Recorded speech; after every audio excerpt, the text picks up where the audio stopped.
Hello, and welcome to the Full Circle Podcast, your source for insights into the science and art of endurance sports training and racing. I'm your host, Coach Laura Henry. All too often, I see athletes getting caught up in the very granular elements of training, such as individual workouts. This is a trap, because it's not just about a single individual workout. Training is about how that workout sets up other elements of the training plan and in your life. And it's also about how it integrates and interplays with other elements, other workouts, in your training plan.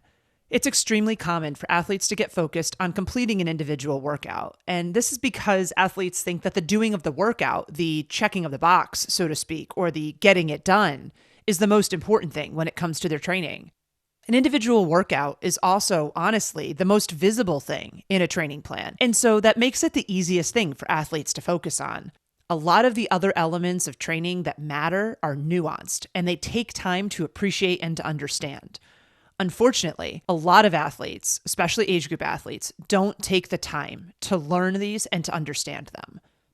So what this means for you is that if you do take the time to understand that training is more than just workout completion, more than just an individual workout, you will automatically have a very strong advantage over most of your peers and fellow athletes.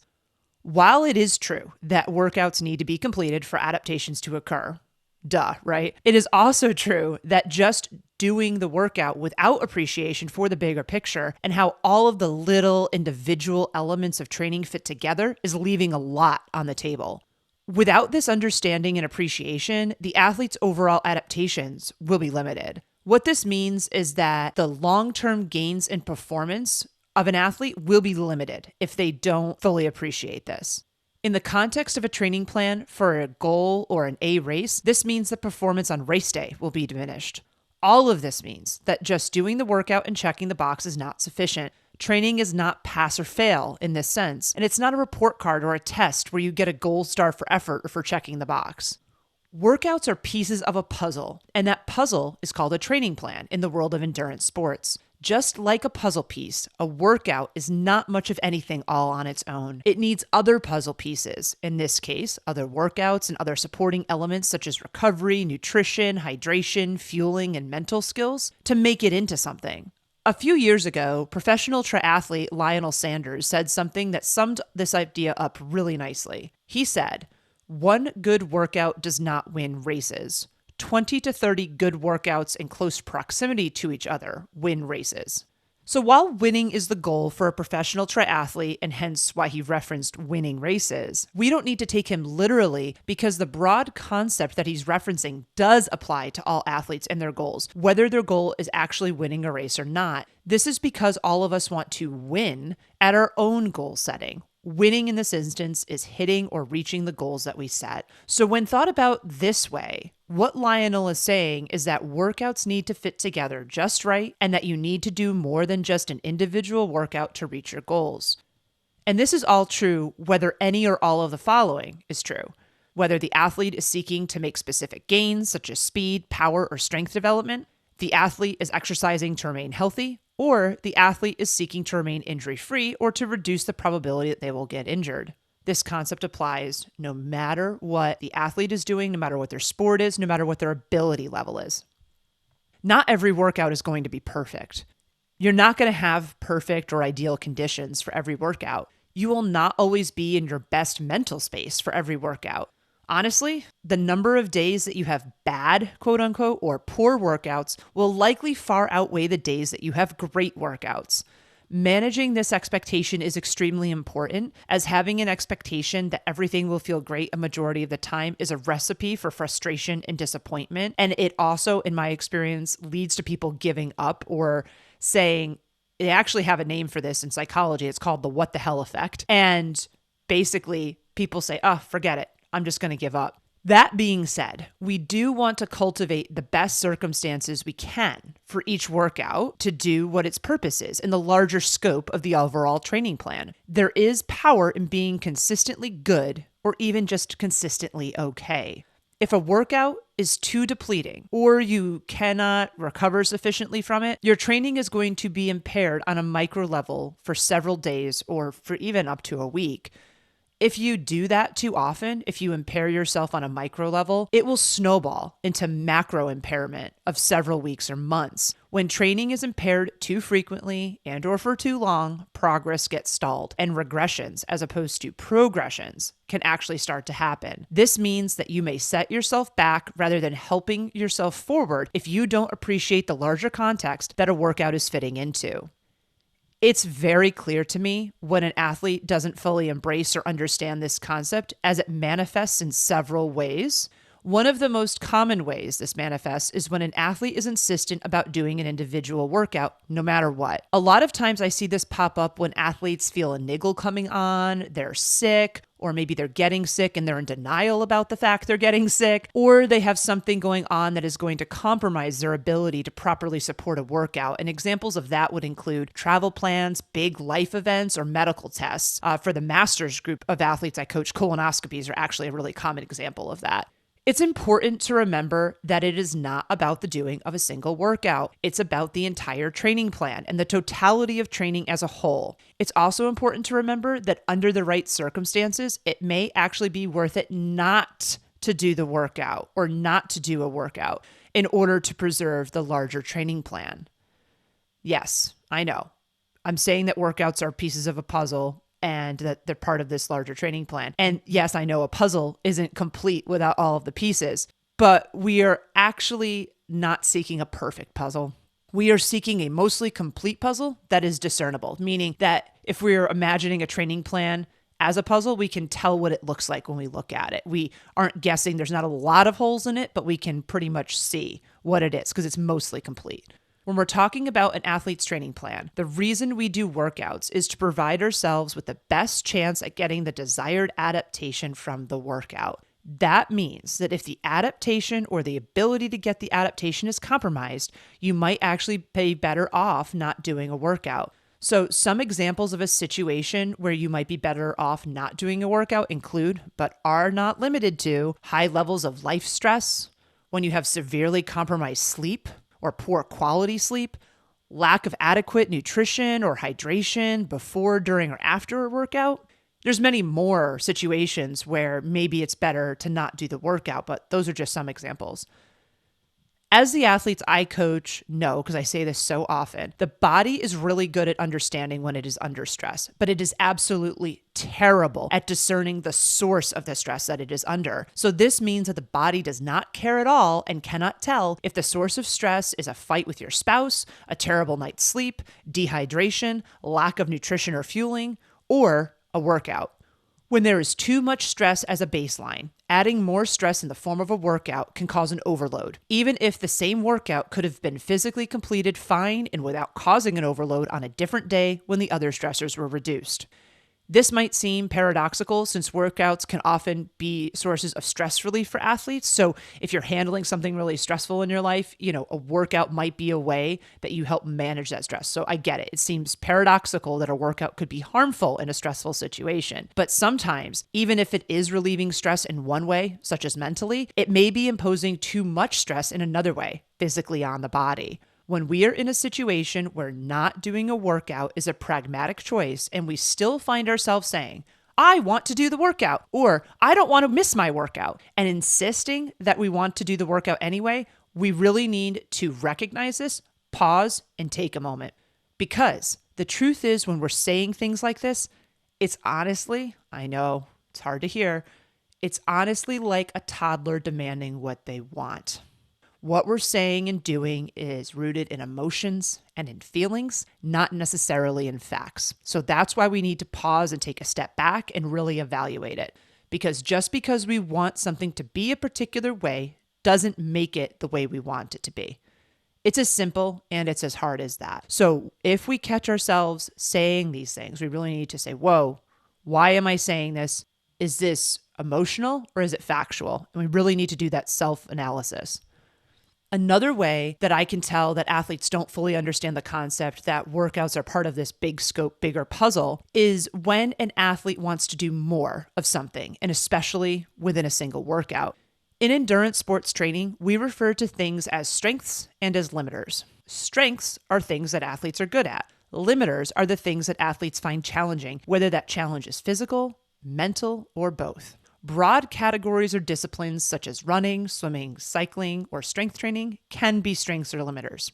So for instance, you might be good at running, but have a limiter in swimming. Additionally, there are actually some subcategories that can be strengths or limiters. So some examples of this, and this is not an exhaustive list, are neuromuscular or speed, muscular endurance, aerobic endurance, mechanics or technical skills, and mental skills. It is so very common for me to see athletes wanting to do more of something. And when I say more, I mean that it can take on many forms. It can be in the form of more workouts, more intensity, or more duration in a single workout, or even over the course of all of their workouts, such as doing more over the course of an entire training week. Single sport athletes often want to do more of their primary sport versus doing something like strength training or cross training. Multi-sport athletes almost always have a stronger discipline or a discipline that they prefer over the others in their sport. So for instance, a triathlete might be a strong runner and may not be as strong in the swim and the bike. And this is especially true if the athlete was a runner before they came into multi-sport. That's a very common pathway for multi-sport athletes to start in running and then come into multi-sport. A triathlete with a high school or college competitive swimming background might be a stronger swimmer and then not as strong as a cyclist or runner. And then a triathlete might never have swam a lap or run until they were 40 years old, but they might have been riding a bike since they were a kid, and thus they are a stronger cyclist than they are a swimmer or a runner. Whether the athlete is single sport or multi-sport, it's not uncommon for me to see athletes wanting to do more of their strengths or more of their stronger discipline. For instance, a strong swimmer might want to swim more than they want to bike or run. A runner may not want to spend time cross-training and might want to spend all of their available training time running. An athlete who is really comfortable with endurance may not want to do any speed work or high-intensity work. An athlete who likes to push themselves may not want to do endurance or easy recovery workouts. Athletes might be wanting to do more of their stronger area or discipline because it is more familiar to them, because it feels better to them, because they enjoy it more, or a combination of all of these. Athletes are often so proud of their strengths, which is completely understandable, and they want to maintain them and or continue to see gains in what they are good at. And like I said, this is understandable, but it's also really important to understand and appreciate that we get stronger by properly balancing working on our limiters and incorporating our strengths into our training. Sometimes what this means is that we may need to take a step back on something that we're strong at or good at in order to give ourselves the capacity and the opportunity to see big gains in a different area. And doing this, scaling back in one area so an athlete can see gains in a different area, actually helps athletes see broad overall gains. It lifts the athlete's overall performance up. Athletes often don't appreciate and or they lose sight of the fact that doing more, even if they are doing more of something that they enjoy or that they are good at, can adversely impact their limiters. It can make what they're worse at potentially worse. The gains that can be made in an athlete's strongest discipline or area are generally less than the gains that can be made in the disciplines or areas that are limiters for them. So, for instance, if an athlete is a stronger cyclist and they're weaker in swimming and running, the gains that they can make in cycling are probably not as great as the gains that they could be making in swimming or running. If too much fatigue is accumulated in training, whether that fatigue accumulates in a microcycle, which is a week, a mesocycle, which is over the course of several weeks, or a macrocycle, which is over the course of many months or an entire training plan, then that negatively impacts the other elements of their training. If you overreach in one area or a workout, or you have too much accumulated fatigue, then you will not be as properly ready as you could be for other workouts. So if you start a workout with too much accumulated fatigue, then you will be fatigued sooner within that individual workout. This means your mechanics will break down sooner, and we don't ever really want to enforce or practice poor mechanics, as doing something repetitively, good or bad, is what will stick. And all of this means that adaptations will be limited. So for instance, a real world example of this would be if you overreach in a long bike ride. You go longer than was planned, or you go longer because you think you can go further, but then you impose fatigue when you do that. Even if you feel strong doing it, your body is still going to accumulate fatigue from that workout. And then the next day, let's say you have a run planned, which would be very common in a multi-sport training plan. You then have your run the next day. We are already starting off that run at a disadvantage because you have imposed more fatigue than was originally planned with your bike ride. And starting off the run with more fatigue than was planned puts that single workout, that run, at a disadvantage. And if you start to break down mechanically during that run, you even accumulate more fatigue. And it snowballs. And then that leads into the next day and the next workouts. And you can see how very quickly this can snowball down a whole week, or even into many weeks or a month, or even longer. So even if it feels like you can do something, such as adding more time to your long workout, it does not mean that you should. As everyone knows who I coach, I often say, just because you can doesn't mean you should. The extra time in your long workout may actually be leaving your body just too broken down to do subsequent workouts well. There also may be times in your training when you aren't able to complete the workout as planned. And when I say there may also be times, I mean there will be times. This is something that will happen if you do this long enough. Rather than pushing through and quote unquote doing, and I have real emphasis on the air quotes here, the workout anyway, I recommend that you modify the workout. If you aren't able to accomplish the planned objectives of the workout, you are not actually quote unquote doing the workout, even if you complete the planned duration. If you aren't able to actually hit the planned targets of the workout, it is often better to scale back or modify than it is to push through and do a subpar version of what was planned. This is especially true for the key workouts in your plan. So every week there are key workouts, the workouts that are the most important, the ones that are the most specific to what your goal is and to what you're training for. And if you do a subpar version of a key workout, you are not going to be getting the adaptations that were intended. So a practical example of this is, for instance, if you find that you are not able to hit the intervals as they are planned, abort the intervals. Either complete the balance of time of the workout at an easier intensity, or reduce the duration of the workout and just call it early. Unfortunately, the hard news is that you don't know until after you do something if you actually got it right, which is what is so deceptive. And it's why we have to have a lot of self-awareness, and we need to be questioning ourselves and catching ourselves when we're thinking about something, if we're pushing towards doing something, because we won't know until we push through and we do it if we got the recipe right. Here's a behind the curtain secret that no one wants to say out loud because of how it sounds. All of training is a bit of an experiment where you are trying things and seeing what works and seeing what doesn't. Training is essentially a series of best guesses at what will work and what will cause an athlete to stay healthy and see gains. We only learn what works and what is effective, and sometimes, more importantly, what doesn't work and what isn't effective, by trying things, by doing them. That being said, self-coached athletes especially need to keep this in mind because they are at higher risk for being stubborn and not getting that recipe right. A coach is going to have a higher probability of this because of their broad base of experience and the fact that they're always thinking about these things and the fact that they're objectively thinking about it. I have seen that self-coached athletes will exist in a bit of a state of denial, and or that they will push ahead for what they want, even if they have that little voice in their mind telling them that what they're doing might not be the wisest choice. Again, the what the hell effect starts to come into play. Because they don't have someone pushing back on them or working with them to offer a third-party objective perspective, such as a coach, self-coached athletes often give in to what they want, what they feel, versus what is the most pragmatic and thoughtful course of action. The stubbornness and denial of self-coached athletes often results in undesired effects, such as feeling poorly, which is kind of a best case scenario, or getting injured, obviously a worst case scenario.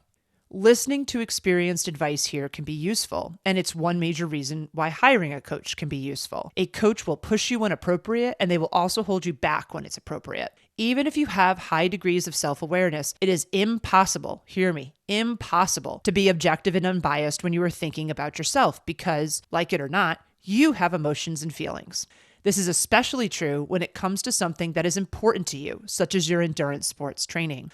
Only another human can provide an unbiased and objective view of what you're doing and what might serve you best. They can offer suggestions and offer a different perspective than your own to give you a more complete thought perspective around what it is you're considering doing. In many ways, my experience has been that coaches often save athletes from themselves. And they do this by providing an objective perspective and a viewpoint that is different than that of the athlete themselves. Experienced coaches can help keep athletes on the long-term trajectory that will serve them best, keep them healthy, and give them the highest probability of reaching their goals.